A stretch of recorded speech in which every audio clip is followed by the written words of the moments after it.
No te desconectes. En breve, diálogos con Yuli Valencia. Todos los jueves de 4 a 6 de la tarde. Solo por Miraflores TV Digital. Una mirada diferente.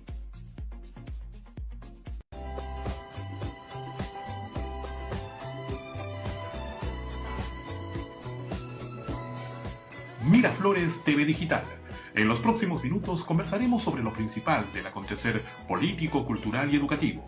Sean ustedes bienvenidos a Diálogos con Yuli Valencia.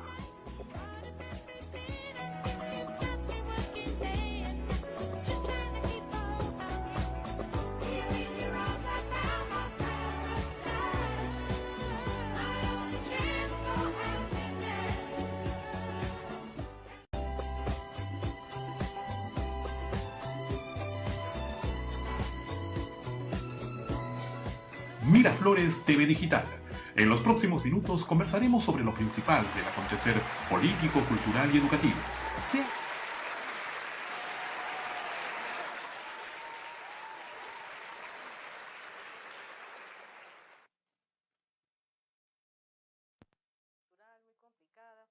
Tenemos en los diarios incluso noticias respecto a la detención por lavado de activos a la señora Keiko Fujimori. Sabemos que es un caso muy delicado, ha habido una casación el día de hoy, el cual ha salido en contra de lo que ellos solicitaban, de lo que solicitaban tanto la señora Keiko como su esposo. Y vemos en realidad un futuro un poco incierto, Fuerza Popular, como para la gente que cree en los líderes que tiene ese partido, y además, creo yo, para el tema político nacional en general. ¿Qué es lo que nos espera en adelante a los peruanos? ¿Qué es lo que sigue para adelante? ¿Tenemos realmente una estabilidad jurídica?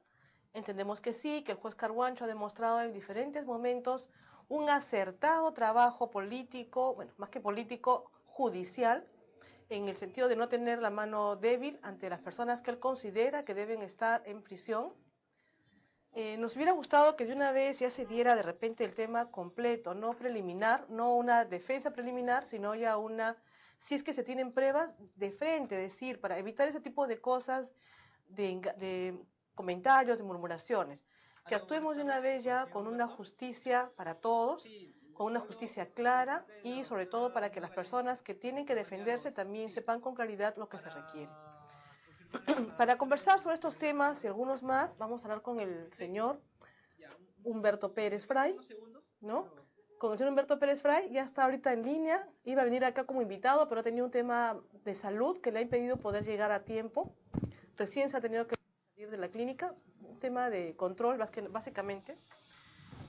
Pero igual queremos conversar con él, aunque sea por teléfono. Así que en este momento lo tenemos ya en la línea al señor Humberto Pérez Fray. Muy buenas tardes, Humberto. ¿Cómo estás? ¿Qué tal, Yuli? ¿Cómo estás? Buenas tardes. Encantado. Me escucho muy bien. A ver, la producción, por favor, no se escucha muy bien. Queremos conversar contigo sobre estos temas políticos, sociales. ¿Qué es lo que tenemos en general? Bueno, junto con la señora Keiko Fujimori, también han arrestado a otros 19 Te agradecería que me levantes un poquito el audio porque no te escucho casi. Queremos conversar contigo, Humberto Pérez Fray, sobre la situación política actual. ¿Cómo ves tú la situación? ¿Cómo encuentras tú la situación en estos momentos en el país? Bueno, mira, en realidad lo que está pasando en estos momentos en el país pues es el corolario a la dramática situación que se vive ya de un tiempo a esta parte, ¿no? Los países de Sudamérica, por la profunda penetración de las corrientes colectivistas del socialismo y todo el foro de Sao Paulo y todas estas corrientes conspiradoras contra el éxito y el triunfo de América en cuanto a progreso y desarrollo, han llegado a este punto a partir de la cantidad de redes de corrupción que se generaron con la sociedad pues entre Lula, Chávez, luego Dilma en Brasil, y que bueno pues estamos viendo las consecuencias, ¿no? Se están destapando una cantidad de casos de corrupción, lo cual pues de una u otra manera ha ido haciendo metástasis en las sociedades latinoamericanas, ¿no? O sea, ¿tú sientes que hay un tema que está ocultando otra realidad? Porque en realidad si hay corrupción tiene que definirse de todos los lados que hay para que las cosas queden claras y el país pueda trabajar también en forma transparente ya para adelante, ¿no? Bueno, en realidad la corrupción ¿Me escucho bien, por favor? de los problemas de América Latina. La corrupción es la consecuencia, toda vez que el sistema propio nuestro, de demasiada intervención del Estado en el quehacer, en el día a día de los seres humanos, ha traído como consecuencia que prácticamente para todos nosotros necesitemos del Estado con el fin de resolver nuestros problemas, ¿no? Hay un principio que muy difundido entre nosotros los liberales, que combatimos diametralmente a la izquierda, pues que expresa lo siguiente, ¿no? Que detrás de cada prohibición, control o restricción siempre hay un funcionario público dispuesto a resolvernos el problema por una módica suma. Es una filosofía de la izquierda, ¿no? Que copa todas las instancias del Estado y que logra pues convertirse en el intermediario entre la solución y el problema, y tú. Entonces cuando tú necesitas resolver un problema, pues tienes que recurrir al Estado, y en este caso pues a sus agentes, que son los funcionarios públicos. O sea, Humberto, perdón, ¿tú crees, Humberto, permíteme por favor, hoy en día en nuestros amos, Humberto, que son los que determinan cuándo lo hace las cosas, cómo las haces y cuánto tienes que pagar para resolverlo, ¿no? Esa es la triste realidad de América Latina, ¿no? Humberto, en realidad entonces tú estás hablando de la izquierda, ya segunda vez que te escucho en el momento, pero lo que se está ahorita es haciendo una acusación contra la señora Keiko Fujimori. Ella no es de izquierda. ¿Tú piensas que esto viene detrás por un tema político netamente, más que judicial? Bueno, esta es una guerra, ¿no? La política en América Latina y en particular en el Perú en los últimos 50 años se han convertido en guerras entre bandas de delincuentes dispuestos a asaltar el poder y a usufructuar de él, pues aprovechándose el cheque en blanco que prácticamente le damos todos los ciudadanos cada 5 años en el caso de las elecciones nacionales y cada 4 en el caso de las elecciones municipales, ¿no? Esto no es más que la consecuencia de lo que de la falta de institucionalidad en el Perú y la necesidad, pues, que se tomen medidas muy drásticas con las cuales, pues, esta situación se cambie. Yo creo que, por ejemplo, el triunfo de Bolsonaro en Brasil trae una perspectiva muy auspiciosa, ¿no? Ya se encargó la izquierda de comenzar a decir que es un fascista, que es un hombre anti-LGTBI, que es un monstruo, igual como nos pintaron a Trump como un monstruo y comenzaron a atacar a todas las personas que de una u otra manera se relacionaban a él, pues igualito están haciendo con Bolsonaro. Pero yo creo que es la solución a los problemas de América Latina, habida cuenta que iniciativas de ese tipo, gobiernos fuertes, gobiernos que atacan frontalmente a las causas de la corrupción y del desastre de América Latina, como lo que sucedió pues en los países asiáticos como Corea del Sur, en Singapur, en Taiwán, en donde gobiernos fuertes, sólidamente constituidos, ¿no? Lograron pues transformar esos países en 20 años. ¿Tú crees, Perú ha seguido la senda de estos países y sin ir muy lejos de Chile, que fue un país que prosperó de la mano de un gobierno duro también, duro, pero tratando de respetar en lo más posible la legalidad y la legitimidad, ¿no? Humberto, ¿tú crees? Creo que esa es la salida de la América Latina, no hay otra. Ya hemos probado de todo. Humberto, los izquierdistas más rosaditos hasta los izquierdistas más recalcitrantes, como Sendero Luminoso, ¿no? Y Humberto, hoy en día la solución Humberto, es básicamente mirar hacia el otro lado del espectro político y buscar que conseguir lo que otros consiguieron, ¿no? Humberto, ¿tú crees entonces que aparte de la izquierda no hay solución para el país? O sea, tú dices que la izquierda se ha traído una serie de consecuencias. A mí me preocupa mucho la situación en América y evidentemente se ha visto un tema de corrupción muy fuerte en Venezuela y en otros países cercanos. Mencionas muy bien que hay un cambio, por ejemplo, en Brasil. Aquí en las últimas elecciones, quien ha salido victorioso ha sido un partido Acción Popular. ¿Cómo ves tú ese cambio en el país? ¿Es un cambio real o es un cambio ficticio? Es un triunfo, digamos, pudo haber sido cualquier otro partido. Lo que pasa es que el candidato Muñoz explotó muy bien las debilidades de los otros partidos. Hemos visto cómo Reyardo se cayó por rehuir el debate, Belmont se cayó por una autoestima demasiado alta que creía que eso bastaba para poder ganar. Urresti, un hombre pues embarrado hasta las orejas de problemas de violencia en la época del terrorismo y en donde aparentemente la gente no está de acuerdo con el fallo judicial que se dio, o por lo menos intuye de que no es claro, el caso Bustíos, sí, fue delicado. La aparición de líderes radicales es lo que definitivamente va a cambiar el espectro del país, para bien o para mal. Si nos tocara la desgracia que fuera Antauro Humala, pues ya nos imaginamos cuál será el destino, ¿no? Yo te lo comento con esta es demasiado radical. Antauro Humala es demasiado radical. En Venezuela, yo sé lo que es eso. Entonces, la necesidad de que surja un líder que hable fuerte, que pise fuerte, que esté dispuesto a enfrentar a los poderes fácticos, a los cárteles mediáticos que existen en el Perú y que de una u otra manera también contribuyeron al triunfo de Muñoz.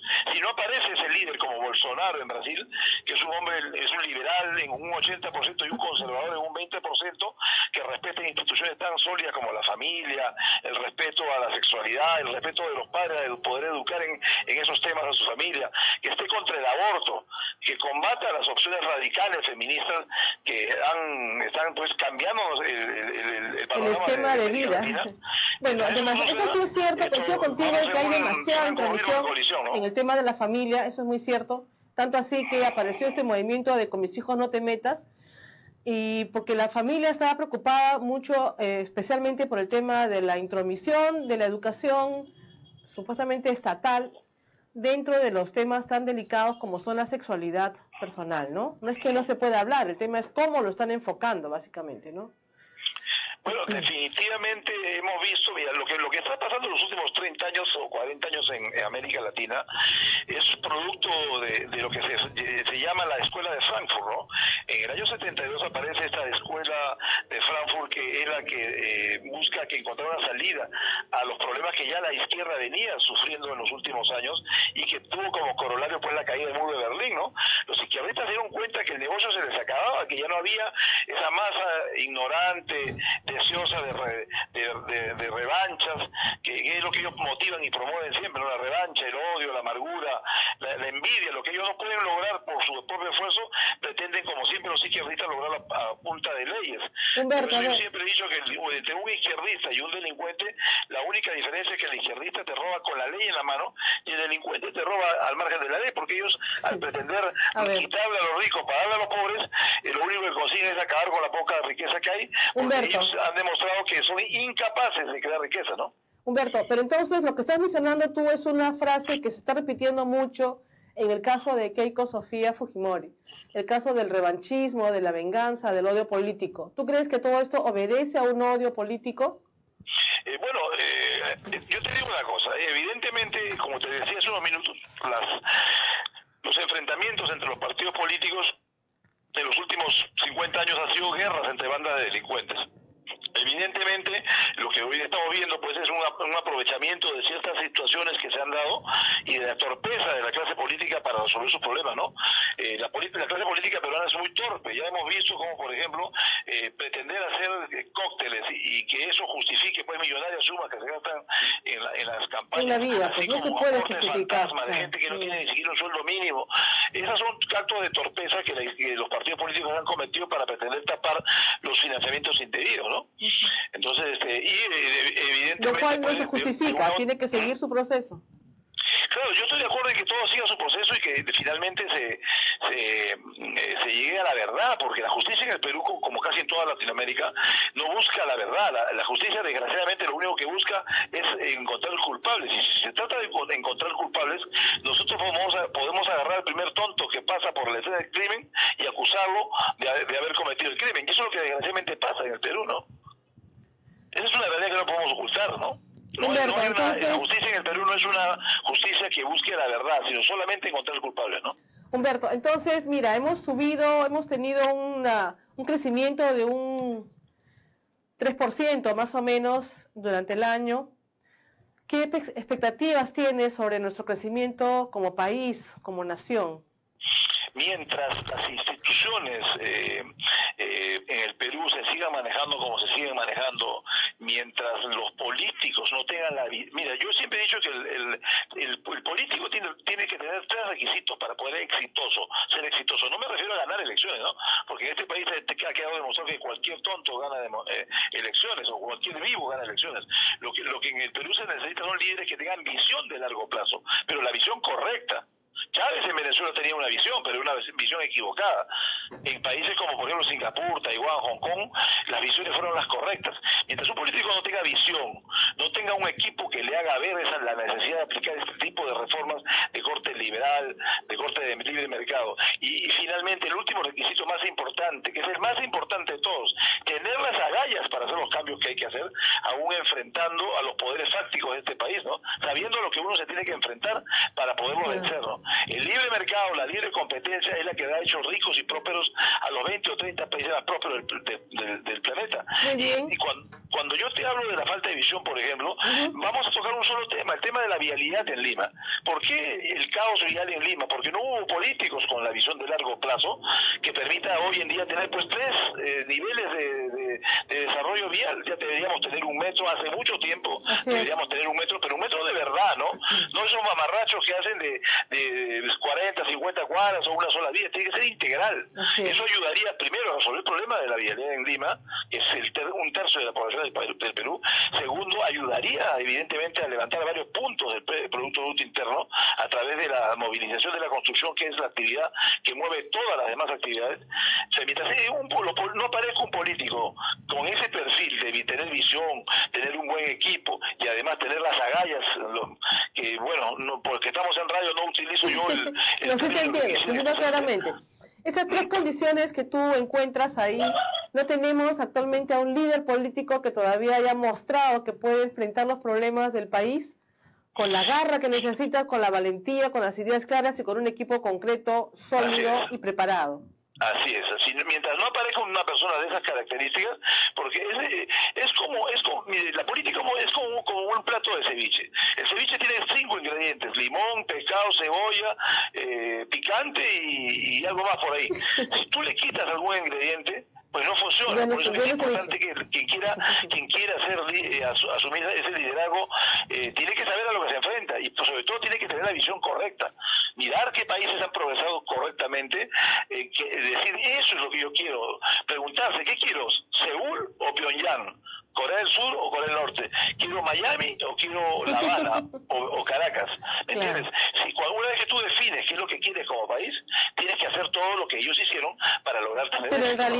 en realidad hay un plan ya piloto que incluso abarcaba diferentes periodos, precisamente porque la idea era forjar una sola visión y que los alcaldes que llegaran a Lima, por ejemplo, tuvieran ya una vía, un camino por recorrer, al igual que en el país. Sin embargo, eso ahora no se respeta y todo el mundo quiere deshacer y empezar de nuevo, empezar de cero prácticamente.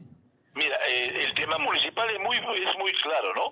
El tema municipal, lo que se ha hecho al tener 43 alcaldes es simplemente democratizar el robo.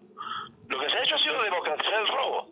Ya no es una expresión tan dura, democratizar el robo es una expresión recontra dura, porque hay de todo, ¿no? Hay gente que es honesta, hay gente que definitivamente no lo es. Yo te aseguro, mi estimada, que si nosotros analizamos a profundidad la mayoría de casos, pues se salva uno, se salvan 2. Además hay problemas que yo te voy a poner un ejemplo solamente. ¿Por qué no debe haber 40 y tantos alcaldes? Tiene que haber un solo alcalde, una autoridad poderosa que maneje los recursos y los maneje transparentemente, y luego si hay tiempo te voy a explicar cómo se lograría esto. ¿Por qué? Porque, por ejemplo, vamos a hablar del caso del túnel de La Molina. Cuando el de La Molina lo quería hacer, el de Surco no quería. Cuando los dos se ponían de acuerdo, Lima no autorizaba. Entonces, no podemos pretender llegar a un objetivo común cuando cada uno jala para su lado. Las diferentes concepciones que cada alcalde tiene de lo que se hace en sus respectivas jurisdicciones hace que nunca seamos capaces de empujar el carro en la misma dirección. Y si esto es así, pues lo vamos a ver con lo que sucede, que uno quiere ampliar una avenida un poquito, el otro quiere poner más semáforos. No, también como pasa en las veredas, que entra Sedapal, del NOR, empieza de nuevo, cada uno deshace y vuelve a hacer, deshace y vuelve a hacer. El mismo alcalde hace cada fin de año también su propia vereda. No tiene sentido eso. Pero hablando sobre esa misma línea, Humberto, hablando sobre esa misma línea, entiendo que también tú te dedicas un poco al comercio, ves el tema del mercado. ¿Cómo ves para el tema de emprendimiento, para el tema de las pymes, el futuro? ¿Qué opciones encuentras, qué alternativas ves y cómo podríamos orientar una mejora para ellos? Mire, para quienes me escuchan van a entender rápidamente esto. Nada ganamos con desarrollar la red de pymes o microempresas o medianas empresas si no tenemos una gran industria que absorba la producción de ellos. Si no, lo único que vamos a hacer es hacernos prácticamente un trueque. Uno le venden a otros, pero no existe. En China, ¿por qué? Por ejemplo, China, ¿por qué ha progresado como ha progresado? Porque en China hay millones de microempresas que producen una gomita, el asiento de una moto, la volante de un auto, los frenos, pero existe una gran empresa que absorbe su producción y la pone en valor. En el Perú el desarrollo o sea, acá todo lo queremos empezar al revés. El día que tú montas una gran industria en el Perú que absorbe un montón de piezas para armar un vehículo, ¿no? Vas a hacer que se generen empresas pequeñas que tengan que satisfacer esa necesidad. Por ejemplo, en lo que fue, ahora que se ha recordado hace poquito un aniversario más de la absurda revolución velasquista, se habló de que en el gobierno de Velasco pues se ensamblaban carros en el Perú, fabricábamos. En realidad no fabricábamos nada, lo único que hacíamos era armar rompecabezas, porque hasta la última gomita de un carro era traída del extranjero. Y eso ha pasado igualito en Venezuela, que es la experiencia que me ha tocado vivir a mí, 12 años, en donde decían, nosotros fabricamos motos, nosotros fabricamos carros, y no fabricaban absolutamente nada, porque todo es una fantasía. La ignorancia, la tremenda ignorancia y la incapacidad de la izquierda para entender la economía hace que fantaseen. O sea, el hecho de que no haya inteligencia no quiere decir que te pueda dar la licencia de fantasear con el destino de un país. Y eso es lo que la izquierda desgraciadamente ha hecho siempre. Toda la vida. No hay una visión, digamos, objetiva, sincera, racional de lo que debe ser la economía, ¿no? Y mira, ¿Cuándo sí, Humberto, te peleaste tanto con la izquierda? ¿Cuándo empezó esa pelea interna o lucha frontal? Bueno, de mi parte de toda la vida. Yo tengo más de 30 años en mi posición liberal, clásica. He aprendido cosas que pues solamente el tiempo le permite a uno aprender cuando uno se enfoca. Es como el médico que quiere ser un buen médico estudia toda su vida. El ingeniero que quiere ser un buen ingeniero estudia ingeniería toda su vida. El que quiere ser político tiene que estudiar toda su vida. Y desgraciadamente tú al 99% de los políticos peruanos actualmente en vigencia, tú le preguntas cosas elementales de doctrina política y desconocen, ni siquiera se han preocupado por estudiar. Y lo peor de todo es que, por ejemplo, en todas las universidades peruanas no se hace más que enseñar economía keynesiana, en donde el Estado es el que determina el destino de un pueblo. Cuando es el éxito de millones de iniciativas individuales las que traen como corolario pues el éxito de un país, como sucede en los países capitalistas, ¿no? Pero, Humberto, entonces, para matizarte una cosita que quería puntualizarte. ¿Cómo no? Te escucho, Humberto. Sí, y las leyes. Yo te voy a poner un ejemplo que te va de graficar claramente cómo no es verdad que las leyes generan progreso. La Constitución de los Estados Unidos de Norteamérica tiene solamente 7 artículos contra los casi 300 que tiene la peruana. Y es el país más poderoso de la tierra. Entonces, si nosotros vamos a creer que la cantidad de leyes determina el progreso de un país, estamos total y absolutamente equivocados. La libertad que había en Estados Unidos para progresar, ¿no? Ha permitido, por ejemplo, de que ese país sea un gran país.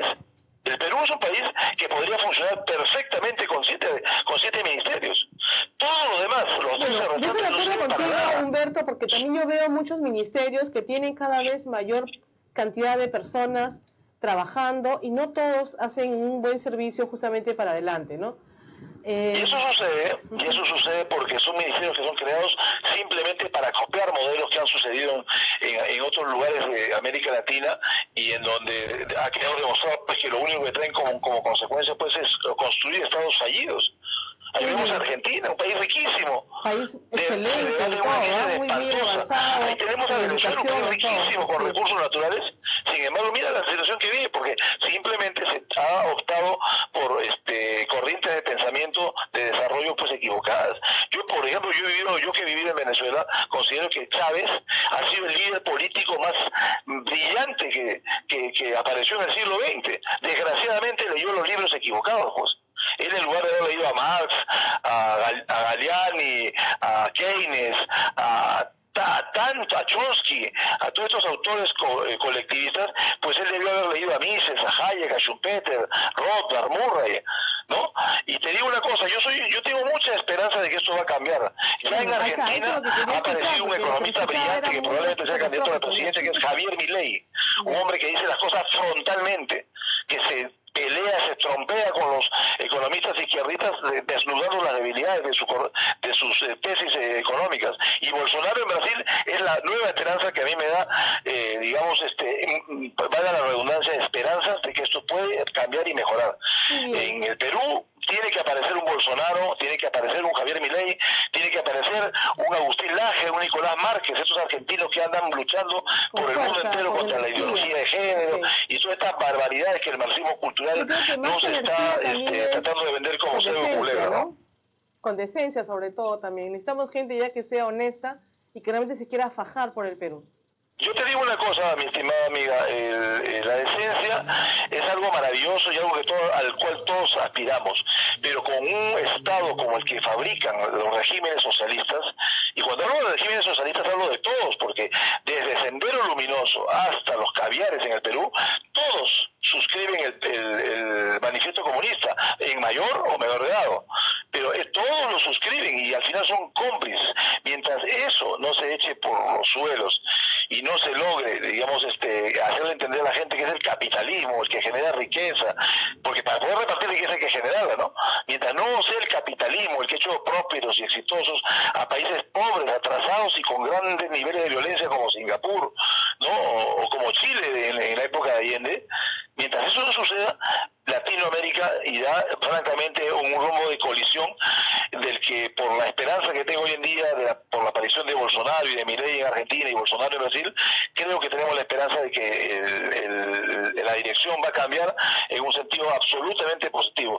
Por mi parte, yo pienso constituirme en el Perú hasta donde mis posibilidades y mi modesta capacidad de trabajo político lo permita, para tratar de copiar esos modelos de Milei y de Bolsonaro, que creo que son los que le dan esperanza al gran continente de la esperanza como es América Latina, ¿no? Bueno, gracias Humberto. Hemos estado ahorita conversando justamente con Humberto Pérez Frey sobre el tema político. Conversamos en un momento también con el señor Luis Herrera, con el abogado, para ver también su visión sobre la situación política. Muchas gracias, Humberto. Cuando gustes, estamos llanos a colaborar con ustedes. Gracias, hasta luego. Gracias a ti. Regreso un minuto con el señor Luis Herrera y después también tenemos como invitados al señor Roberto de la Torre. Él es primer vicepresidente de la Cámara de Comercio de Lima y también viene con el presidente de la Cámara de Lima, pero del gremio de pymes.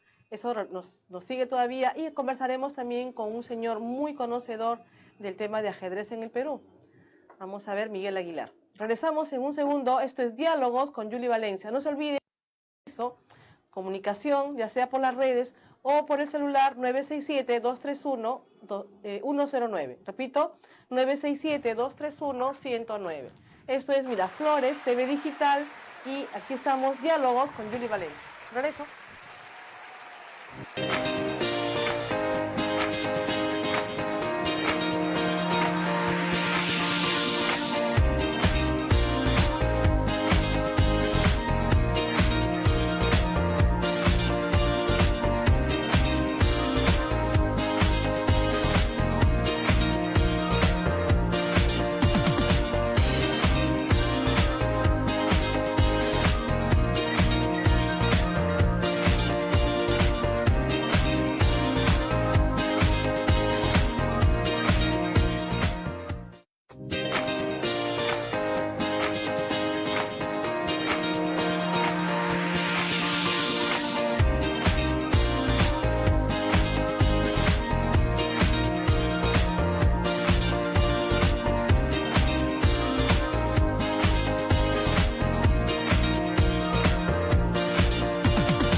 Regresamos, aquí estamos nuevamente, esto es Diálogos con Yuli Valencia, como cada jueves de 4 a 6 en Miraflores TV Digital. Nos encontramos ahora con el señor abogado, analista político, el señor Luis Herrera. Bienvenido, Luis. Hola, Yuli, ¿qué tal? Gracias por la invitación. Gracias también por acompañarnos el día de hoy. Quería conversar un poco sobre el aspecto político, social. ¿Cómo ves la situación en el país? Yo la veo un poco movida. Bueno. Siento que nuestro país está muy en permanente zozobra, o sea, el tema político nos mueve demasiado. ¿Cómo lo ves? Claro, o sea, en el esquema de, vamos a decir, del juego de poder siempre existen pues grupos de poder y grupos de contrapoder, ¿no? En este caso, lo que estamos es en medio de un vaivén. Así es. De posiciones. Eso es, un vaivén. ¿no? Un vaivén es un de péndulo posiciones ya. Estamos... entre la posición, lo que hablábamos en una última entrevista aquí, justamente, ¿no? Las posiciones marcadas y cerradas de dos grupos de poder, los fujimoristas y los antifujimoristas, ¿no? Cada uno con su verdad. ¿Pero son antifujimoristas o qué otro nombre se les podría dar? Porque eso de antifujimoristas me suena como que se oponen nada más a ellos, pero es así. Pero realmente... Pero quieren también su propio esquema, su propio esquema mental, trabajo. Lo que pasa es que, vamos a decir, que dentro de lo que es definiendo la tribu política, pues como todos aquellos que creen fundamentalmente en la creencia del grupo, más allá de lo que puedan creer individualmente, aquí claramente existe varias tiendas o varios colores que tienen una posición en común contra la posición o la preponderancia política del fujimorismo. Y por el otro lado el propio fujimorismo con sus diferentes vertientes, como es el caso de Keiko, pues el caso de Kenji, o de los antiguos pues fujimoristas. Albertistas y entonces en ese vaivén, ¿no? Que es un vaivén que se acelera mucho más a raíz de los resultados de la elección del 2016, porque el fujimorismo pues asume de que ha perdido de mala manera la elección, ¿no? Entramos pues en un choque de posiciones, ¿no? Que nos llevó vamos a decir, a la situación de crisis que tuvimos con el tema de la renuncia del presidente Kuczynski, y que hoy día, a continuación, nos ha puesto en una nueva situación de vaivén, pero ya no tanto por la crisis en cuanto al tema de la debilidad presidencial, sino porque el hecho de la corrupción, tal cual que se mostraron en el tema de los audios, golpea una línea de flotación específica de la democracia en sí, porque el sistema de justicia es el poder clave, porque es el poder que tiene que mantener pues el equilibrio entre el posible abuso del Estado y el ciudadano. Si el poder judicial se corrompe, pues entonces ya no hay seguridad, se quiebra el esquema, ¿no? democrática que valga, ¿no? Entonces en este momento estamos en ese vaivén porque ese proceso de recuperar la confianza en el Poder Judicial pasa por el proceso de juzgamiento de todos esos hechos de corrupción. Pero entonces, perdóname, Luis, ese tema judicial que está afectando ahorita a Keiko y a 19 personas más, el tema de que le han dicho que la casación no va, así es, ¿cierto? ¿Es un tema netamente judicial o ya linda con lo político? ¿Cómo lo ves tú? ¿Realmente es netamente judicial? ¿Solamente se está basando en los hechos concretos? ¿O hay parte de la presión política, mediática? ¿O más bien quiere dar la contra? Yo veo aquí dos capas de conflicto. Primero, el conflicto interno dentro del sistema de administración de justicia y específicamente dentro del Ministerio Público. El Ministerio Público vive su propia guerra interna de poder entre Pablo Sánchez y el fiscal Chávarri, ¿no? Que va a salir o que no va a salir. Correcto. Porque hay una corriente que lo quiere sacar muy fuerte y una corriente que más bien lo mantiene porque dice que él sí va a luchar contra la corrupción. Claro, pero ahí hay un esquema de conflictividad de poder al interior del Ministerio Público, porque, o sea, es conocido, y sobre todo por los abogados, los que se frecuentan los medios judiciales, el acuerdo de sucesión en el cargo de fiscal de la Nación es un acuerdo conocido y tomado, ¿no? Entonces, el fiscal Pablo Sánchez ha tenido una característica en su gestión, y la característica de la gestión ha sido, vamos a decir, la demora, la lentitud en el juzgamiento y en la acción y nada. del juzgamiento en los casos de corrupción. Ahora, tenemos una nueva gestión que obviamente entra justamente en el marco de todo el tema del descubrimiento y la conflictividad de la corrupción, y que tiene que tomar obviamente otra velocidad. Claro. Entonces, en ese conflicto de ambas posiciones dentro del Ministerio Público se monta la conflictividad política, porque cada uno de estos símbolos adopta como suyo una de estas posiciones. Sí, es muy cierto. Entonces, el gran problema está aquí, es definir, ¿existe alguno de los grupos políticos que pueda decir que es casto puro y que no tiene ningún tipo de Yo creo que por ahí va el problema, ¿no? Porque mucha gente lo que está diciendo es, ¿por qué no viene Toledo? ¿Por qué no lo traen a Toledo? ¿Por qué no viene? ¿Por qué PPK? ¿Por qué Susana no? ¿Por qué hay cositas? O sea, en realidad la gente quiere que se sepa toda la verdad. Así es. Y que caiga quien caiga literalmente, ¿no? La misma Verónica que tanto sale en los medios, yo la veo permanentemente a pedir que ya se vean. Yo digo, ella también tiene un proceso abierto por ahí. Por supuesto. Que la agenda y todo lo demás. Entonces yo digo, estamos bien todos, porque salir a decir, oye, que bien que haya caído, pero tú estás con un problema también. Claro, por eso digo, o sea, si desagregamos el tema jurídico del tema político, en el tema jurídico tenemos, en el caso específico, una resolución motivada que señala que en un hecho específico hay personas que han declarado que no han hecho los apartes que aparecen registrados su nombre y personas que no pueden... Claro, esos apartes en la vida lo hubieran podido hacer. Que no lo pueden sustentar. No podían sustentar. Entonces, y realmente, como decía el anterior analista también con el que conversé, ha sido muy torpe el haber querido un poco como engañar a la sociedad, diciendo 16.000 soles de esta persona que no tiene trabajo, tiene una serie de carencias más bien como para poder haber aportado a un partido eso. Entonces, en la teoría del caso, que obviamente arma el Ministerio Público, lo que está diciendo, oye, entonces, ¿y ese dinero de dónde viene? Claro. Entonces, esto obviamente se va a enganchar con las informaciones que vengan del caso de fuera, y lo que ha pasado hoy día con el tema de la Suprema al declarar infundada la casación es que ha dejado campo abierto para la investigación como organización criminal. Claro. Pero entonces... Y el lavado de activos, que no es poca cosa. Yo me refiero a una posición de que quien ha incurrido en el delito, pues que sea juzgado y que dentro de los parámetros normativo de la ley, ¿no? Normativo, sí, tal cual. Y que sea sancionado si se le comprueba. Pero el gran problema que tenemos en este momento con la justicia es que para que la justicia recupere la confianza plena de la sociedad, tiene que actuar con la misma celeridad y con el mismo alcance, en general, con todos los actores. Y si algo queda claro en el caso de Odebrecht, porque ellos mismos lo han dicho, es que ellos no invirtieron nunca en una sola campaña. Que siempre invirtieron en diferentes campañas porque era como una apuesta. Y en la del no también intervinieron y aportaron muchísimo, entonces, millones. Yo creo que y ahí eso obviamente ahonda a que existan pues personas que digan que esto es un hecho que protesten por temas de venganza política, porque obviamente, o sea, existiendo casos que se están investigando tiempo, donde hay declaraciones expresas. Hay pruebas, hay declaraciones, hay una serie de cosas y no pasa nada. Y el Ministerio Público no toma acción, entonces, y por el otro lado, hacia adelante, existiendo también indicios de que también actores políticos actuales y que también están en cargos públicos, también tienen hechos similares, entonces enturbia también la situación. Por eso, lo único que va a poder lograr que este tema salve es que justamente este accionar vaya hacia adelante sin distingo de nombres. Ojalá que se diera, de verdad. Yo lamentablemente nos tienen vaivén, perdóname Luis, pero es importante que realmente se sepa ya, que se tenga las personas que deben caer, aun cuando estén como funcionarios públicos, aun cuando pase eso. Yo siempre he sido crítico en estos momentos de crisis, en el sentido de decir que el tema de la crisis no es un tema propio ni exclusivo del Ministerio Público y del Poder Judicial. Cuando hablamos del sistema de administración de justicia, todos estamos olvidando al Tribunal Constitucional. Claro. Y el Tribunal Constitucional ha mantenido un silencio absoluto en el periodo de la crisis. Porque...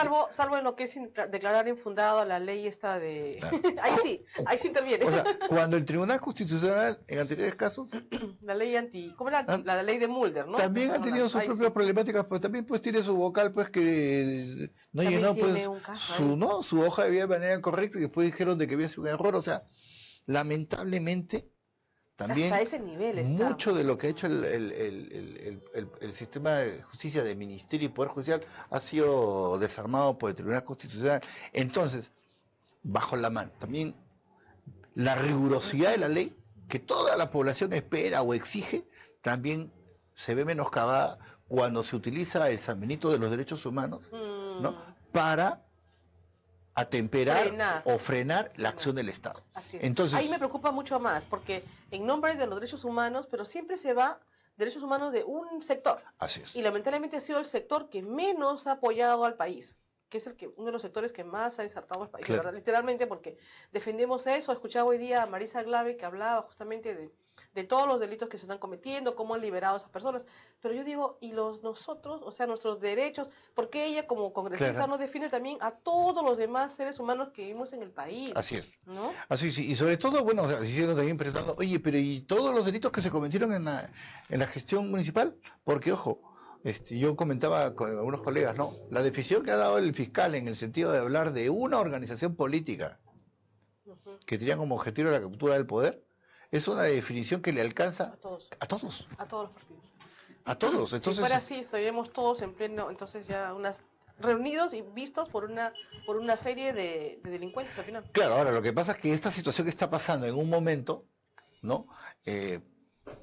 Posterior a la elección municipal, donde el tablero político ha cambiado completamente. Claro. O sea, la posición de la bancada mayoritaria de oposición en el Congreso, en este momento, No cuenta con el respaldo. está completamente disminuida. Y aquí hay un detalle bien interesante que yo quiero analizar. Ujú. Este es el momento que Fuerza Popular tiene que demostrar que es un partido político y que no es una dinastía simplemente. Que están los nuevos Porque- líderes. Dices tú, Por supuesto, porque teniendo a Alberto Fujimori en clínica. internado en la clínica a punto de ingresar De regresar al penal. al regresar al penal por el tema de la anulación del indulto, Ujú. con su líder, ¿no? Con la lideresa. Con que la es Keiko. lideresa vigente, Keiko Así es. Fujimori detenida, Ujú. cada día que pase con ella detenida, Ujú. sin que el Fujimorismo muestre un nuevo liderazgo, mantener la cohesión de esa bancada Va a ser va a mucho ser- más difícil. va a ser por no decir mucho más imposible, difícil. Claro. En- Se puede fragmentar aún más todavía. Claro, porque por ejemplo, mucho se ha hablado en el tema de Fuerza Popular de que alrededor de la lideresa había un grupo de asesores Ujú. que eran los que... Que lo cerraban y que De le acuerdo. decían todo lo que ella quería. nada más. Pero ya en acción política pura, el liderazgo lo tiene que asumir un actor político. Así es. Así es. Entonces, y ese actor político va a tener que asumir un liderazgo cabal y frontal. Bueno, también se decía de Fuerza Popular, se dice en realidad que el partido se ha ido armando, pero que no tiene una ideología que lo apoye, salvo la defensa de Alberto Fujimori, que le faltan justamente esa parte que los cohesione y que hay mucha gente que ha entrado en el momento por determinada coincidencia, pero no porque crean los ideales del partido ni nada de eso, ¿no? Pero ese es un mal general. O sea, en el Perú no existe ningún partido político que tenga una ideología moderna.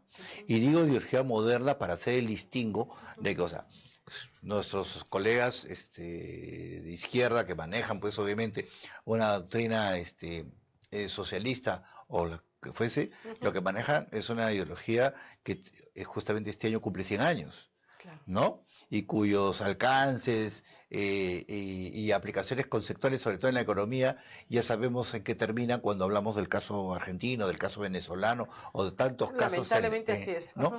O sea, ellos manejan, Fajos de millones de así, dólares. así. manejan principios Ujú. teóricos, Pero ¿no? cuando llegan al político, poder, no sabemos qué pasa. pero vamos a decir que en este caso sabemos qué es lo que piensan. Ujú, ujú. En el caso del aprismo, que está próximo a conseguir También. a 100 años, también, o sea, maneja la ideología del Haya joven, Ujú. ¿no? De la Torre. De Haya de la Torre, entonces, pero también es una ideología, vamos a decir, que no ha sido sometida al tamiz de la modernidad. Ujú. Acción Popular, del cual hoy día todos comentan, porque se señala que ha tenido un triunfo electoral, también maneja una, o sea... Pero Acción Popular, Luis, lo que se está mencionando mucho, Ujú. mucho en las calles, en todos sitios, es que Acción Popular debe su éxito mayormente a un señor Muñoz, que obviamente primero supo aprovechar su espacio político, su momento, pero que también tuvo mucho respaldo de los empresarios, del comercio, y no sé qué. ¿Es tan real eso o es solamente la creencia del pueblo? Porque era claro que el apoyo de la prensa fue bien marcado y direccionado. Correcto. A mostrarte nada más que 3 candidatos. Reyardo, él y Urresti, A a los ver, 3. Nosotros el año pasado, en en Grupo ICP, a través de la revista Cuántica, hicimos la primera encuesta de opinión de intención de voto para las elecciones municipales, la hicimos en mayo del 2017. Ya. Comenzamos a hacer la medición. En mayo del En año. mayo del 2017. Y en ese momento estábamos hablando de un 55% de intención. Claro. En ese momento Fuerza Popular presentaba un 28% de intención de voto y los demás aparecían pues con 1 o 2%.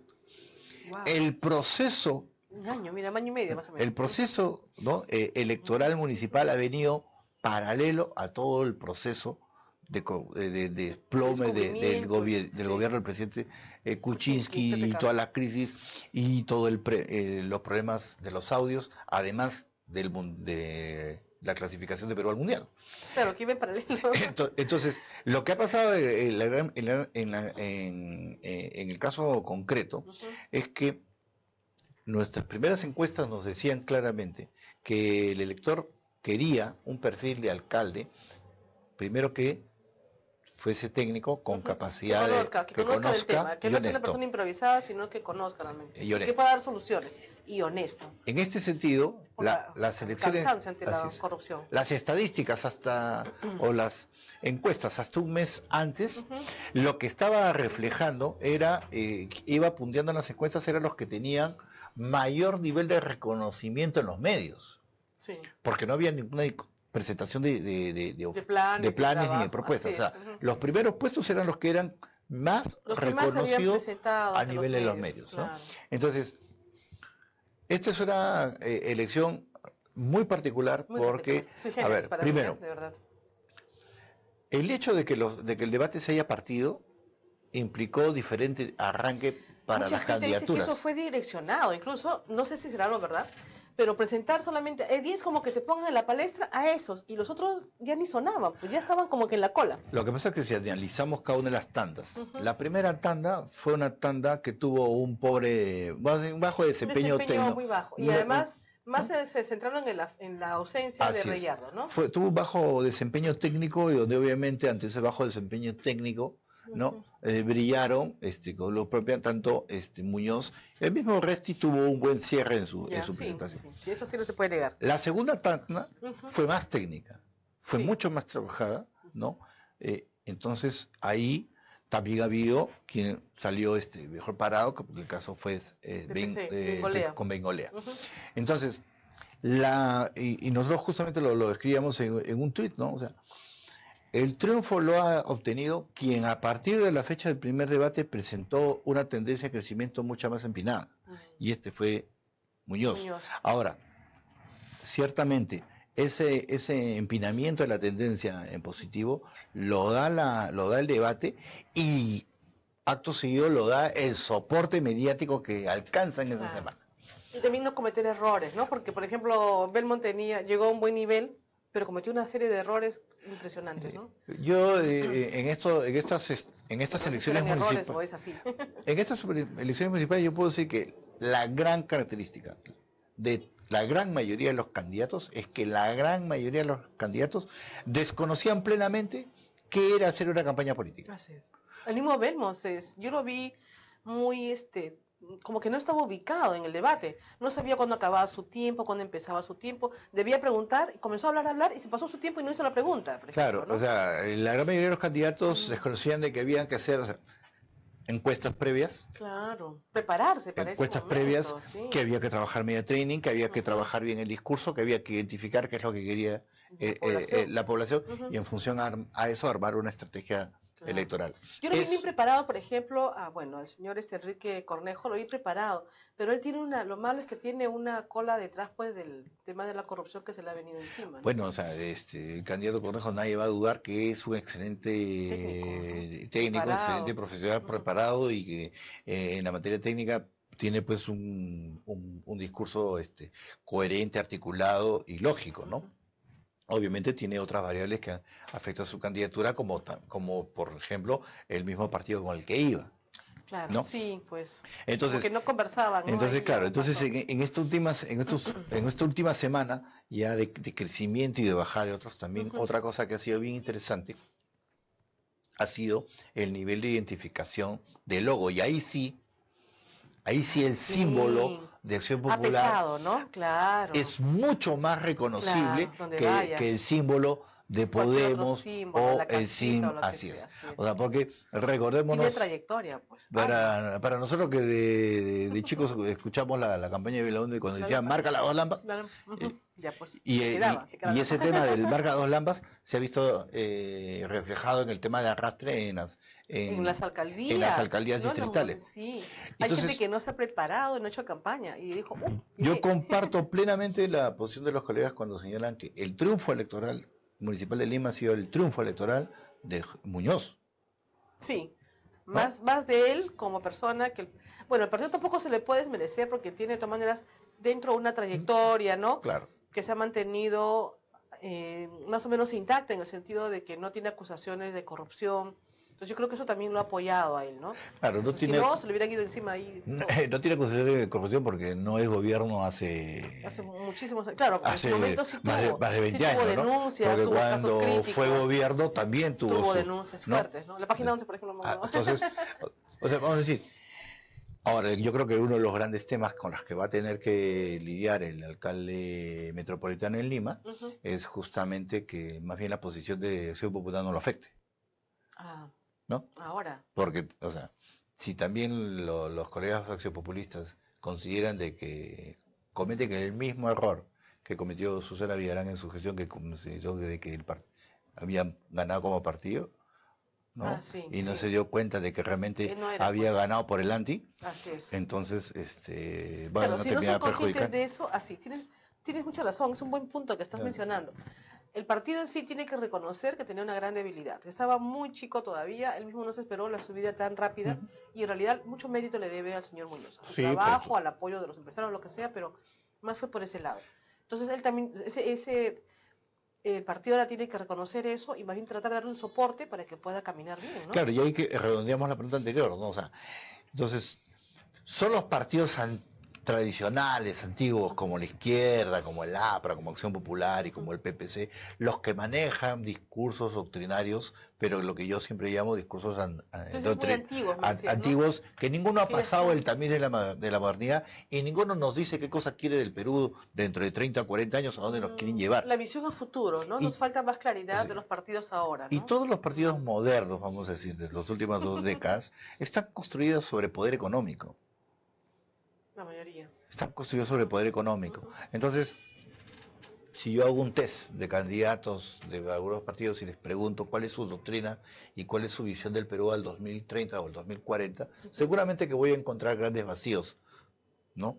Entonces, ese es el gran problema Claro. del sistema político del Perú. La Que falta de nadie- visión política, dices tú. Nadie hasta ahora ha podido decirle a la ciudadanía qué se espera del Perú dentro de 30 años. Claro. O sea, ¿hacia dónde nos queremos dirigir como país? Correcto. Primero, como partido y como país, y poder convencer a la gente que eso es realmente el camino, ¿no? Pero es que el líder que estoy seguro tiene que salir a discutir el tema electoral del 21, porque yo estoy convencido que el nombre del presidente del Perú del año 21 no lo conocemos, justamente tiene que salir. O sea, tú piensas que aún no ha salido. No.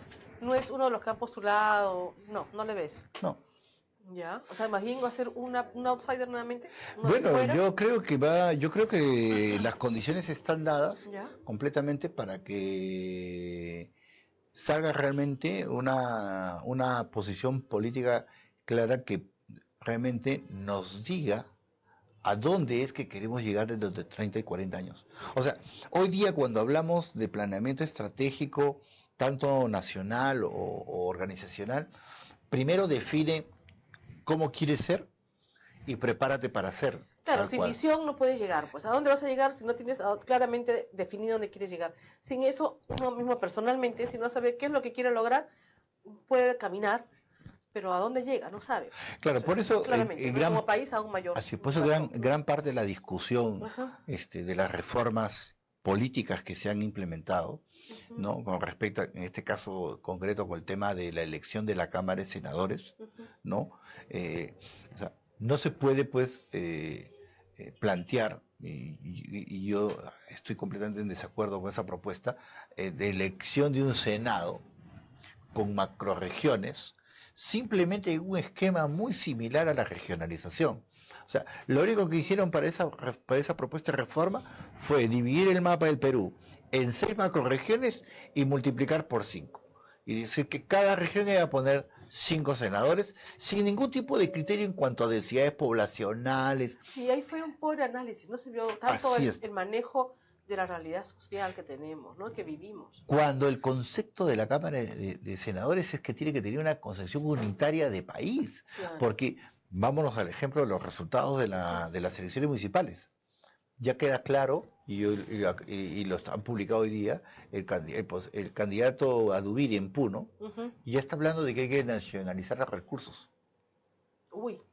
Entonces estamos hablando que un sector Otra del Perú vez. está pensando en nacionalizar recursos al estilo boliviano-venezolano, Claro.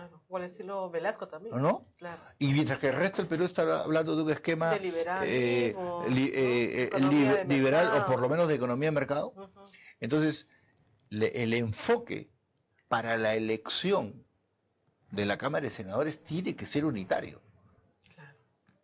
Porque si no, estamos construyendo Otro monstruo. Otro monstruo. Otro críter. Porque de verdad, si no nos ponemos de acuerdo por lo menos en que, porque esa cámara debe ser súper especial, debe ser la más mesurada, la que realmente tenga lo mejor posible para que las cosas las pueda revisar y pasarlas mejor. Yo simplemente quiero agregar una cosa, ¿no? Sí. Lo que hay que decirle bien a la población es que cuando hablamos de bicameralidad o una cámara una cámara única, Senadores.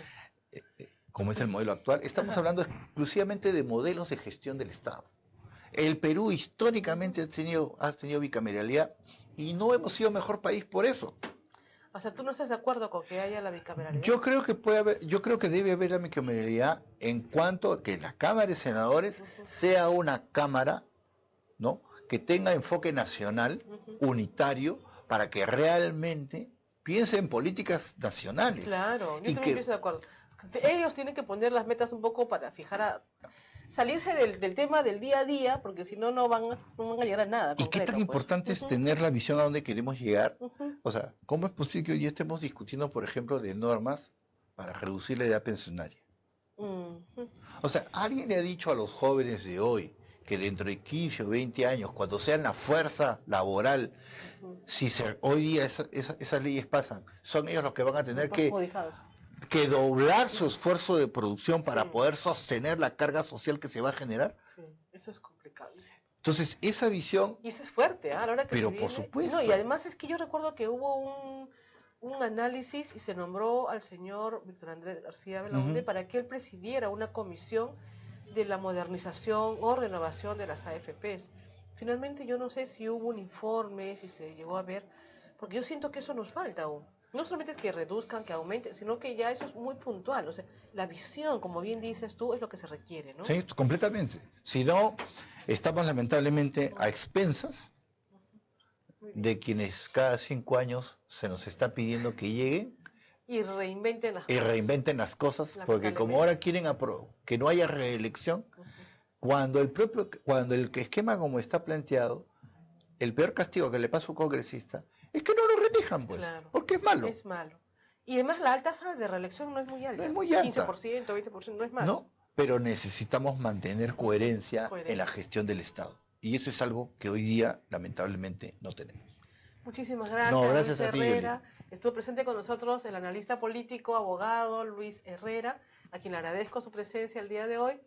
Y regresamos en un minuto con el señor Roberto de la Torre y también, que él es primer vicepresidente de la Cámara de Comercio de Lima, conversar sobre un tema que es la economía circular y otros temas más también con el presidente del grupo, del gremio, de las pymes, precisamente también en la Cámara de Comercio. Regreso en un minuto. Gracias. Gracias, Luis.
No te desconectes. En breve, diálogos con Julie Valencia. Todos los jueves de 4 a 6 de la tarde. Solo por Miraflores TV Digital. Una mirada diferente. Ingresa a tu cuenta de Facebook. Búscanos como Miraflores TV Digital y entérate de todo lo que tenemos para ti.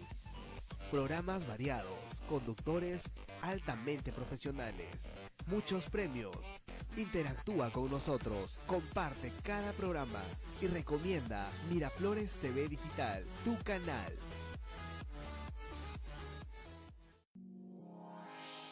Somos tu canal digital, Miraflores TV. Tú nos respaldas, nosotros trabajamos por ti. Miraflores TV Digital, Facebook, Instagram, YouTube, Twitter y visita nuestra página web www.miraflorestv.p. Todos los temas, todas las culturas, toda la información que tú deseas escuchar, solo por Miraflores TV Digital. Y entérate de todo lo que tenemos para ti. Somos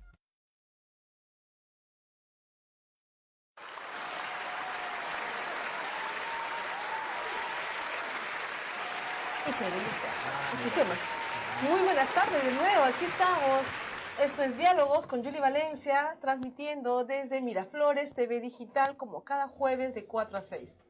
El día de hoy estoy más que complacida porque tengo la presencia de un amigo muy especial y también de una persona que él considera bastante. Les presento al señor Roberto de la Torre. Él es primer vicepresidente de la Cámara de Comercio de Lima, y al señor Jorge Ochoa.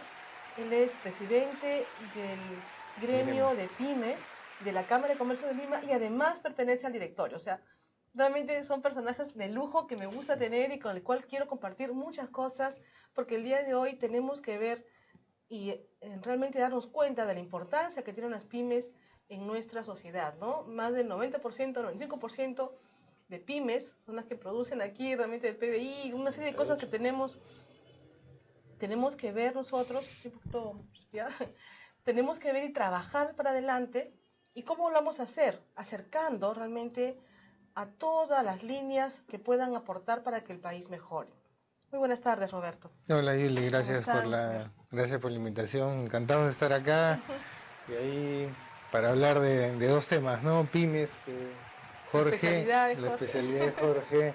Y como me solicitaste, es un tema que, si bien no soy experto, pero economía ahí circular. Estamos entrando un poco en el tema en la Cámara sobre economía circular, ¿no? Muy bien, yo agradezco esos dos temas porque me parecen vitales. Bueno, lo de pymes, como mencionamos, porque es la fuerza laboral, la fuerza de trabajo y de ingresos para el país. Y también lo que es economía circular, que se ha abierto un buen frente ahí, ¿no? Quiero conversar primero también un ratito con el señor Ochoa. Cuéntenos, usted es presidente del gremio de pymes, ¿no? En la Cámara de Comercio. ¿Cuál es su función principal? Bueno, nosotros como gremio de pequeña empresa desarrollamos diversas actividades. Una de estas es representar a las pymes peruanas, que en realidad entre micro, pequeña, mediana empresa suman el 99.8% de las empresas.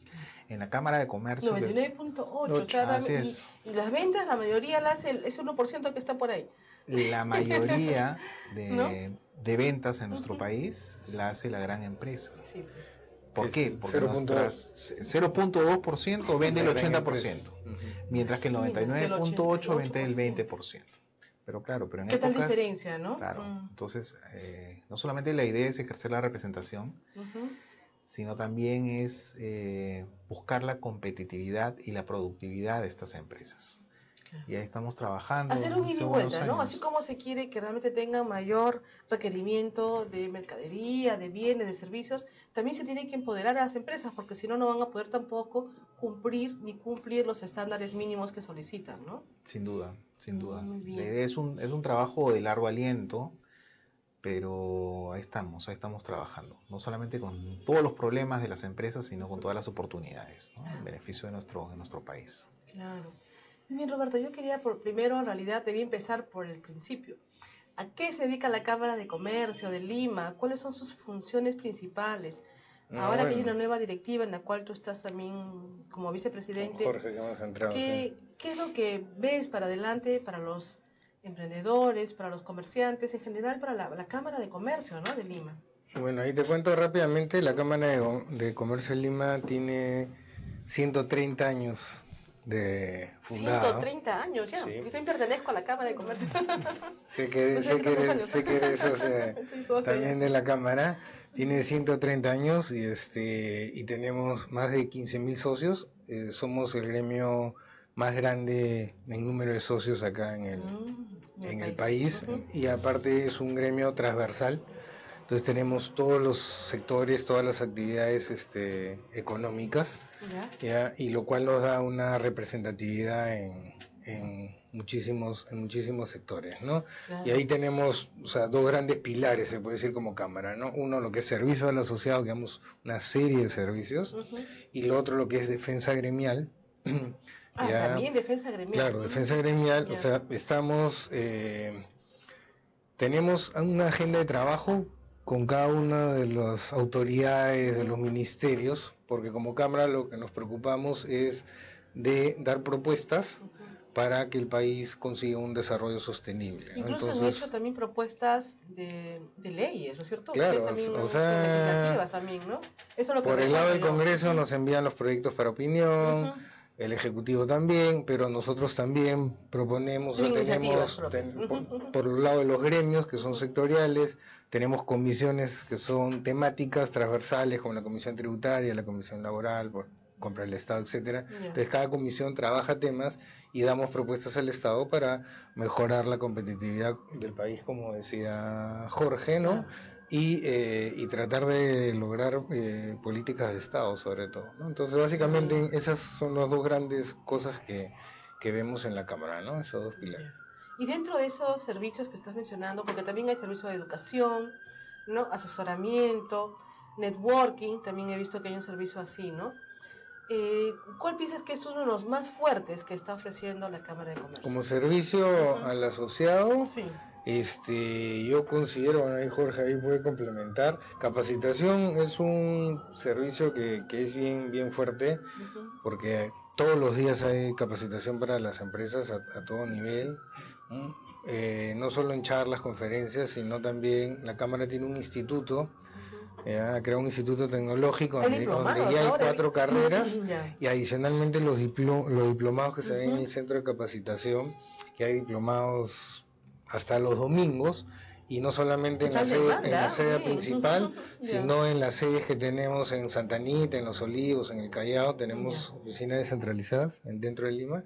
Entonces se trabaja bastante el tema de capacitación para las empresas, que es muy importante, ¿no? Y sobre todo que son a precios muy accesibles para las empresas, o sea, no son... Ese es un buen punto el que estás mencionando, ¿no? Porque caros, la economía... O sea, sí, se trabaja mucho eso, y se trabaja mucho también en ayudar a las empresas a que hagan el networking que comentabas, ¿no? Hay muchos eventos de networking, incluso hay unos que haces unas rondas que se hace una vez al mes no me acuerdo, creo que son 60 empresas, así, que tienes 10 minutos con cada empresa, y te vas rotando de silla, y o sea, al final tienes 60 entrevistas durante todo el periodo, y haces negocio cara a cara, con otra contraparte que de repente no tiene nada que ver contigo, pero igual te enteras y haces ahí la red, ¿no?, de contactos, ¿no?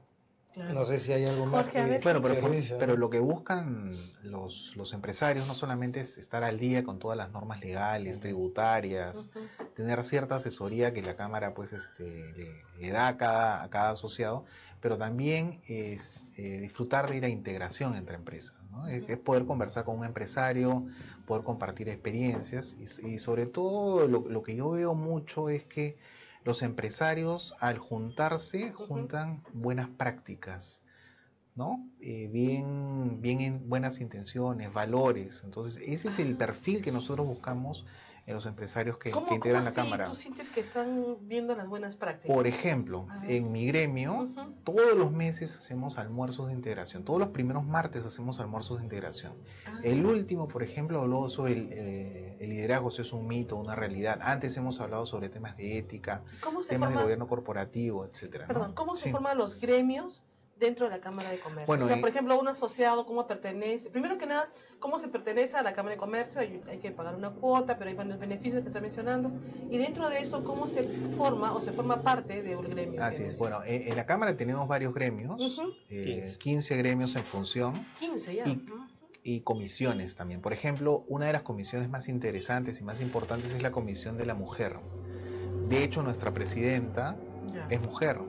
Claro, Yolanda Torriani es mujer, entonces nosotros los hombres estamos ahí colaborando con su gestión. He visto la foto ahí centrada muy bien. Así es, ¿no? Pero hay diversos gremios, algunos que son mucho más especializados, como el gremio de comercio exterior, el tributario, la comisión tributaria, la comisión laboral. Mi gremio es un gremio más transversal, que es un gremio de pequeña empresa, pero también hay gremios, pues, no sé, de importadores, de un gremio de turismo, etcétera. Entonces, que realizan la actividad gremial y la defensa de gremial de cada uno de sus asociados. Así que...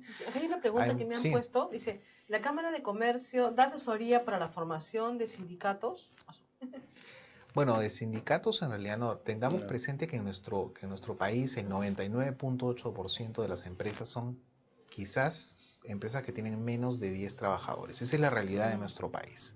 Pero sí, en nuestro país la necesidad de formalización es una necesidad muy importante. Entonces sí damos el servicio de formalizar las empresas mismas. Te doy un dato. Eso sí ayuda. Sí, sin duda. Te doy un dato. El dato Perú... Que eso ayuda a los trabajadores. Claro. Sí, porque si no están formalizados también no existen. Están subempleados muchas veces. Te doy un dato. El dato Perú, el costo de formar empresas en nuestro país es $500 y son 26 días. En la Cámara de Comercio tú puedes formar una empresa desde 200 soles y en una semana.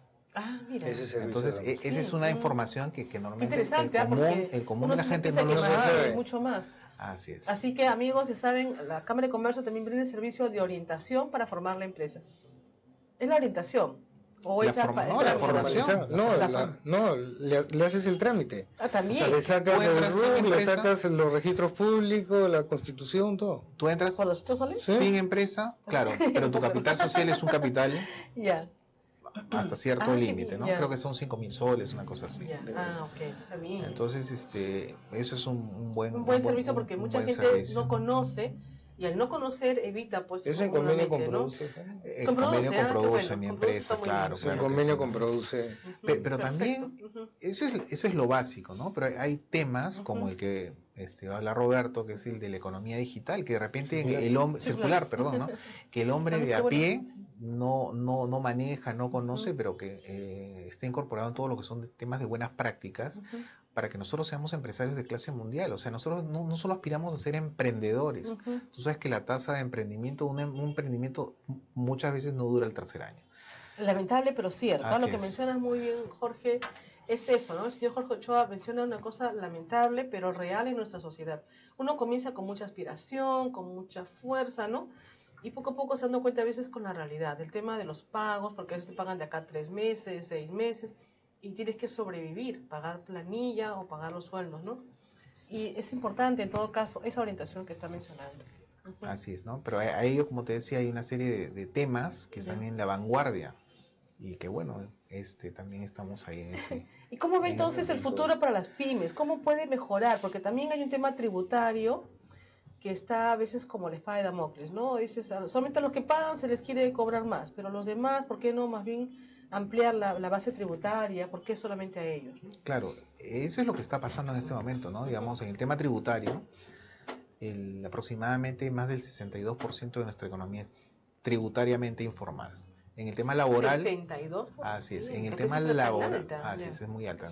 Y eso va en línea con lo que estás diciendo. En el tema laboral, 3 de cada 4 peruanos viven en la informalidad laboral. Claro. Entonces algo está pasando, algo hay que hacer. De hecho hay que hacer una reforma real tributaria y una reforma laboral. Pero hay un tema que también es muy importante, que es el tema de las trabas o barreras burocráticas. Para poner un negocio, para poner una empresa, tienes que rezarle a Dios o pedir a Dios y su ayuda por la licencia, también, por la licencia de funcionamiento, la licencia de defensa civil, y etcétera. Entonces, y cada año además por estar lo de defensa civil, ¿no? Que quieran renovar y todo. Bueno, depende, ¿no? Eso depende. Los tupas que cada uno tiene su cada uno tiene, o también lo interpreta distinto también, son las cosas, es. ¿no? Es lo que hemos analizado un poco con Roberto. Muy bien, entonces es bien cierto ese tema de las pymes que se tiene que mejorar y promover y fortalecer también con capacitación, ¿cierto? También hay servicios de capacitación gratuita, entiendo, determinados temas para ellos, para los asociados, por ejemplo, ¿no? Sí, todas las semanas tienes charlas. O por ejemplo salen algunas normas, ya que están hablando del tema tributario, de SUNAT, y en la Cámara haces charlas gratuitas, incluso con algunos expositores de la misma SUNAT, y van y orientan, ¿no? Todo, como temas de SUNAFIL también, que es otra tortura. Entonces también va la SUNAFIL y te da las charlas, entonces y todo eso son gratuitos, e incluso hasta tenemos un convenio con ESAN, ya, donde una vez al mes ESAN, con los profesores que vienen del extranjero para la maestría, va y da una conferencia magistral sobre algún tema específico, también es gratuita. Y ahí se llena. Es una Qué vez bueno, al mes, porque se necesita eso, de repente falta difusión. Sí. Yo estaba más preocupada también por el tema de las pymes, en el sentido de que también se ha detectado que hay empresas grandes que, como ven que las pymes tienen muchos beneficios, finalmente tienen un tope y prefieren partirse y al final formar pequeñas pymes y incorporarse a esos atributos, a esos beneficios, ¿no? ¿Lo ha detectado la Cámara de Comercio de alguna forma? Bueno, sin duda, pero no confundamos un buen empresario, un empresario ético, con un empresario que no es ético, ¿no? Entonces, claro, el tema está que quizás las leyes deberían ser perfeccionadas a través de una buena reforma. O sea, ¿el problema no es del empresario, sino de las leyes? No, lo que pasa es que hay empresarios que se aprovechan de las leyes. Ajá. Y eso no está bien, ¿no? Eso no está bien, eso es un tema de formación, es un tema de un empresario de clase mundial, tiene que ser no solamente buen empresario, sino tiene que ser ético, ¿no? Entonces, el problema está en que muchas veces, por ejemplo, en el tema tributario, es difícil tributar, porque no están bien claras las normas, no están bien claras las leyes. Entonces, ese es el tema, hay que perfeccionar las normas para que no, como dicen, echa la ley, echa la trampa. Claro, eso es vital saberlo, pero lo que estaba hablando yo de empresas grandes que saben muy bien las leyes, no es que desconozcan, porque hay obviamente empresas chicas que desconocen y pueden cometer faltas y a veces son sancionadas con grandes multas por ello, ¿no? Entonces más bien es al otro lado, pero está bien lo que menciona, que hay que ver también el tema normativo. Roberto, coméntanos un poquito de la economía circular que estábamos hablando, del reutilizar un poco lo que se desecha, ¿es así? ¿Es lo que entiendo? A ver, ¿no? Las 3 R's. La economía circular es un nuevo modelo económico, ¿ya?, que recién se está iniciando en el mundo, ¿no? Poco ahí en el mundo, porque la Unión Europea, que es la que está liderando el tema, recién a fines del 2015, ahorita, o sea, recién va a tener 3 años, ya lo ha establecido como una política de Estado.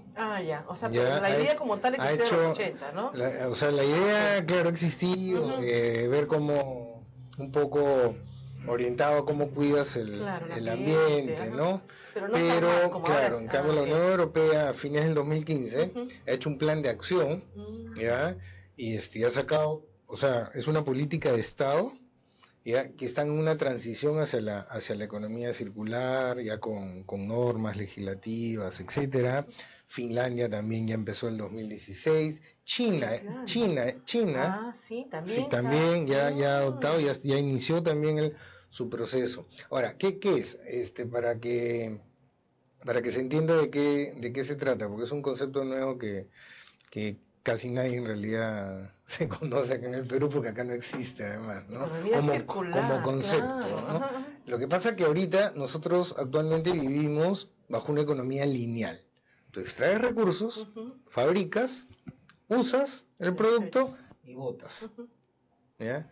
Entonces, la economía circular es una respuesta, ¿ya?, que va a permitir atacar dos grandes problemas que tiene la economía lineal, ¿ya? Incluso errores conceptuales. Los recursos son escasos, algún día se van a acabar. Nosotros no lo viviremos, pero las futuras generaciones, ¿ya? Y la cantidad de residuos que se generan con los bienes ya es cada vez muy difícil de manejar. Entonces, la economía circular, que te va a permitir, al ser un nuevo concepto en que los fabricantes tienen que pensar en qué va a pasar con su producto cuando termine la vida útil, ¿ya?, y le vas a generar lo que se denomina una responsabilidad extendida del productor, ¿ya? Entonces tiene que ver qué va a pasar con sus componentes o con los materiales que componen ese producto, de tal manera que los puedas reutilizar, puedas refabricar, como hablaba de las R's, reciclar, ¿no? Entonces, de tal manera que utilices al final menos recursos del planeta y generes menos residuos y adicionalmente menos consumo de energía. Entonces, ese es un poco el concepto, pero que eso va a generar que cambien los modelos de negocio de las empresas. Y por ejemplo, te cuento un tema interesante de Philips, ¿ya?, que es una de las que está liderando el tema de economía circular en el mundo. En Londres, o sea, ya ahorita ya está funcionando. Philips ya no te vende sus focos o tus fluorescentes. ¿No? Lo que te está vendiendo es un servicio de iluminación. O sea, cambió su modelo. Entonces, de tal manera, claro, porque ahorita ellos dicen, o sea, tú compras un foco, se te malogra, lo tiras al tacho y ya nadie sabe qué pasa con ese foco, a dónde va, ¿no? Y solamente cerca del 48% de los residuos en el mundo van a vertederos, el resto no. Entonces estamos contaminando. O sea, como un paréntesis, a mí me impresionó una cifra del plástico que está de moda, que es uno de los grandes, claro. O sea, se producen como 335 millones de toneladas de plástico al año. 8 millones de toneladas de plástico van a los océanos. Y ya está calculado que el 2050, no falta mucho, el 2050 van a haber tantas toneladas de plástico en el océano como de peces. Qué grave, sí, tanto así. Tanto así, está estudiado. Bueno, lo que yo sí sé, con relación a lo que mencionas, es que la contaminación también nos llega a nosotros, porque hay gente que dice, no importa porque no me afecta, porque es un plástico que está en el océano. Pero lo que se ha dicho también es que ese plástico lo están absorbiendo los mismos peces. Claro. Cuando lo consumimos a esos peces, está entrando a nuestro organismo y nos está contaminando también. Así es. Entonces, por eso, o sea, además de ser un tema de cuidar el planeta, un tema ambiental, pero en realidad la economía circular hay que verla no solamente desde ese punto de vista, sino como un tema económico, ¿no? Porque te va a ahorrar. No entendí bien eso, porque te da servicio de iluminación, por ejemplo, se construye un edificio, entonces él dice, yo no te voy a vender los fluorescentes, sino te vende el servicio y te cobra una tarifa flat mensual. Él se encarga de ponerte toda la iluminación adecuada con un buen consumo de energía eficiente. ¿Ya? Y cuando se malogra un foquito, él lo cambia. Sí. Entonces haces un contrato por 20 años y claro, y ellos se encargan de tenerte bien iluminada tu oficina por un costo mensual. Entonces, e incluso, por ejemplo, la forma de vender va a cambiar en todo lo que es línea blanca. Ya se habla de que las empresas ya no te van a vender una refrigeradora o una cocina, sino la van a arrendar. Entonces te van a dar un derecho de uso por toda cantidad de años hasta que se malogre, ¿ya? Y entonces cuando se malogra se la llevan, pero se están responsabilizando por cómo generar menos residuos de lo que se están llevando, o que pueden volver para a no dejarla reutilizar, en cualquier lado botada, para que sino no se quede reutilizarnos botada, bien. claro. Entonces todo eso, o sea, ya cambia ya el está, esquema totalmente. te cambia totalmente. ¿No? Tu cocina ya no es tu cocina, tranquila. Claro, pero eso también, pero eso te da posibilidad a que la puedas comprar, porque no necesitas juntar no sé cuántos miles de soles, sino de repente por 100 soles mensuales tienes tu cocina en la casa. Yo compro toda mi cocina. Claro, entonces un poco eso es lo que hacia eso va el mundo.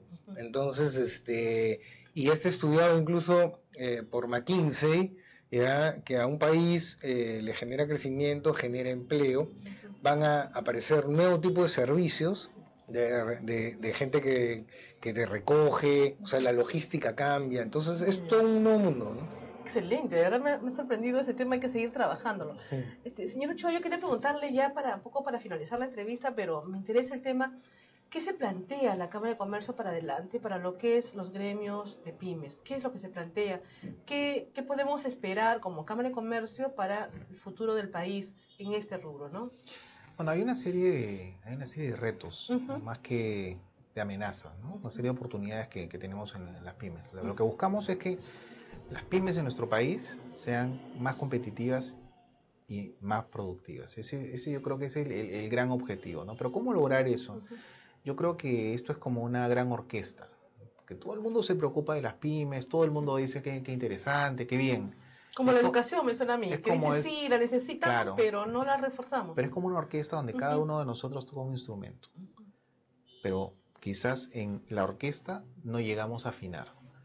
Entonces, lo que tenemos que hacer, y nosotros como gremio tratamos de que juntar todas las buenas propuestas, pero básicamente hay tres temas que creo que son muy importantes, ¿no? El tema tributario, el tema laboral y el tema de las barreras o trabas burocráticas o famosa tramitología que tenemos que solucionar para pasar al siguiente paso, ¿no? Recordemos que ya el mundo es el mercado de las pymes, no es el Perú nada más, ¿no? Si queremos ser pymes de clase mundial, tenemos que estar a tono con lo que pide el mundo, ¿no? Como decía Roberto, estos nuevos conceptos, ya no estamos hablando solamente de APEC, Alianza del Pacífico, temas como innovación, tecnología, todos estos temas uno tiene que manejarlos y esto es un proceso, pero ahí estamos.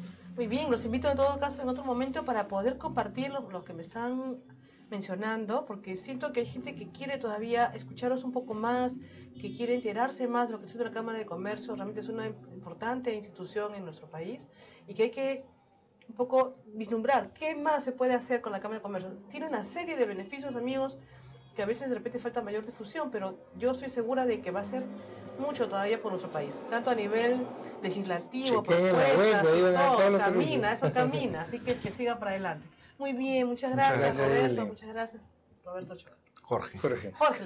Volvemos en un minutito ahora con el señor para hablar lo que es el tema de ajedrez en el país. Regresamos en un minutito.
aquí estamos, estos diálogos con Yuri Valencia. El día de hoy también tengo como invitado nuevamente al señor Manuel Aguilar. Él es un conocedor del ajedrez aquí en nuestro país, ha escrito varios libros, es presidente de del club de ajedrez en el CASU.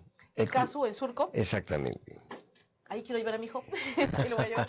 Bienvenido será. No, sí, claro que sí, tenemos que seguir con eso. Y después también sé que conoce, que promueve el deporte, bueno, para mí es el deporte, el ajedrez, y que se requiere mayor apoyo, ¿no es cierto? He visto un tema con el señor Granda, por ejemplo, que no le han apoyado a Julio Granda, no puedo creer eso. ¿Qué ha pasado ahí? Muy buenas tardes. A raíz de mi última entrevista que tuve acá con el Radio Nacional, del cual estoy agradecido, la afición ajedrecística peruana y nacional está muy interesada en lo que viene sucediendo y este es uno de los pocos medios en el cual divulgan cómo estamos actualmente. Con respecto a Granda, puedo mencionarle de que el señor Julio Granda fue maltratado en anteriores oportunidades por este expresidente. Pero Julio Granda es una persona emblemática, él realmente simboliza ahorita el ajedrez peruano. O sea, sí, ¿cómo puede ser que sufra de maltratos? No lo comprendo. Efectivamente, Granda siempre ha ido representando al Perú durante muchos años. Ajá. Ha sido el segundo tablero después de Oreste Rodríguez y después pasó a ocupar el primer tablero. Y defendió con mucho éxito el ajedrez peruano en las Olimpiadas.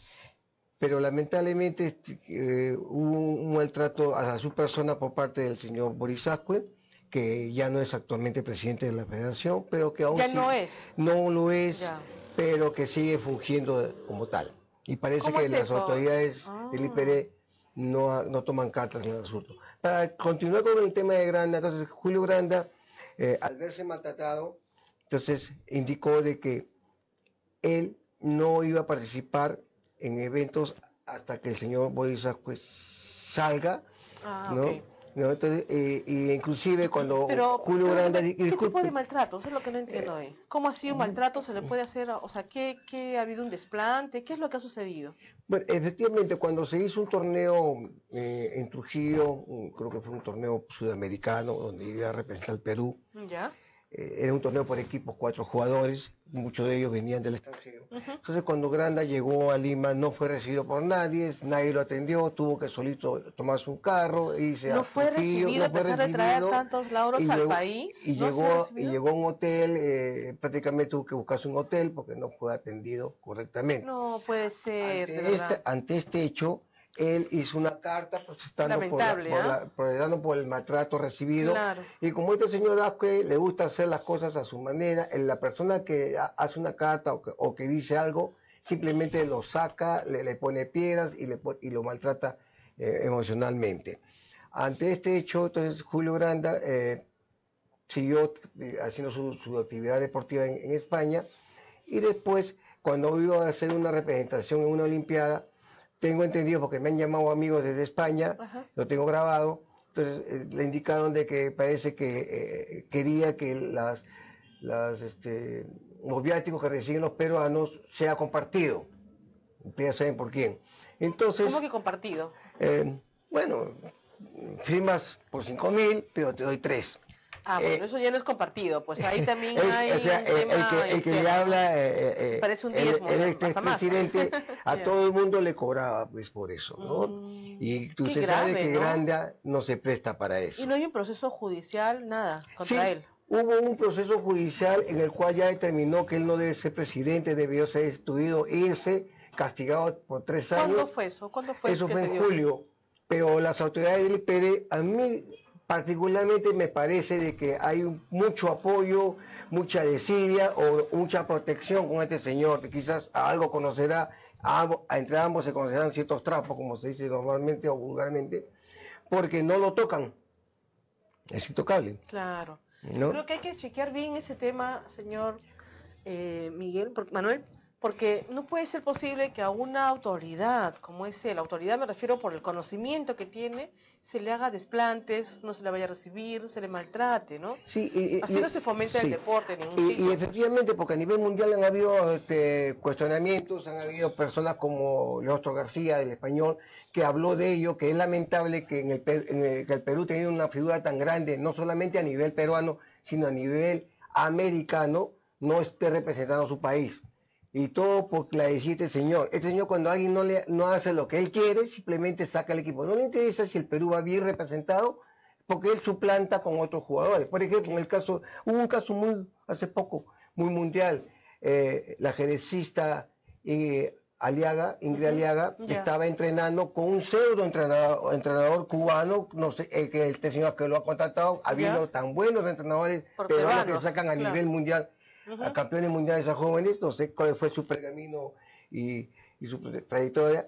Entonces la acosó sexualmente a esta señorita. Sí, viste ese caso, qué grave. Tanto que le decía, quiero acostarme contigo, Entonces la señorita, por supuesto, como yo la conozco de pequeña, con una buena formación familiar, ella fue y se quejó, y el señor Acue, lo primero que le dijo, ¿y tienes pruebas de eso? Claro, sí, no sí tengo pruebas. Sí. Bueno, ¿sabes qué? No es conveniente que tú ahorita hagas una denuncia o hables de esto. Entonces, al lugar de apoyarla, no la apoyó. Todavía y sigamos. Entonces ella de todas maneras presentó la protesta en forma escrita ante el IPD, y por eso este señor inmediatamente agarró y la sacó del equipo peruano olímpico, siendo la segunda mejor tablero después de Ingrid Aliaga. Uy, señor Manuel, aquí hay un montón de denuncias muy complicadas. Sí. Muy complicadas. Entonces, solamente por decir que la estaban acosando, eso y permitió que este señor cubano se vaya a su país. Lamentablemente no puso pedo.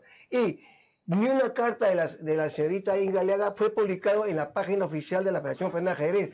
Pero cuando el cubano de Cuba mandó un correo diciendo que era mentira, inmediatamente este señor Asco lo publicó a nivel, eso fue, yo he nombrado que este ha sido el más grande descaro. Señor ¿Y cómo Manuel, es posible que no apoye una jarita peruana y sí a un extranjero? Señor Manuel, yo les invito para la próxima semana, si pudiera venir con la señorita Ingrid, si es que es posible, de repente no desea, pero me gustaría, si es que pudiera, para poder ver ese caso con mayor detenimiento, con mayor tiempo, le ofrezco el espacio, podemos concertar, porque de verdad que hay una serie de denuncias, pero esa ya es el colmo, de verdad me parece un abuso. Ahora, aparte con el señor Granda, con la señorita, me parece totalmente como que no fuera tierra de nadie y que el más vivo, el más, ya pudiera hacer lo que quiera. Muy bien. Sobre todo, por ejemplo, le indico que... ganamos, sí, vamos a cerrar.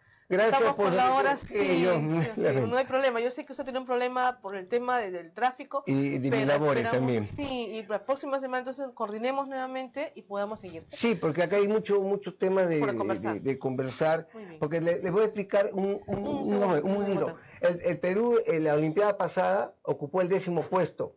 Lamentablemente, con la no participación de Granda y de Ingrid Aliaga nos hemos ido al puesto 50. Y el IPD no dice nada. Del puesto 10 al puesto 50. Y ya nos están superando equipos sudamericanos. No es posible. Y han recibido un buen dinero por parte del IPD a este grupo. Muy bien, gracias, señor Manuel. Gracias a usted, señor. Vamos a seguir entonces y la próxima semana espero coordinemos bien con el señor Aguilar para poder ver este y otros casos, porque sí queremos apoyar realmente al deporte y evitar el tipo de abusos. Esto ha sido Diálogos con Julie Valencia. Los espero el próximo jueves de 4 a 6 aquí en su casa, Miraflores TV Digital. Gracias. Gracias y buenas tardes. Gracias. Qué pena.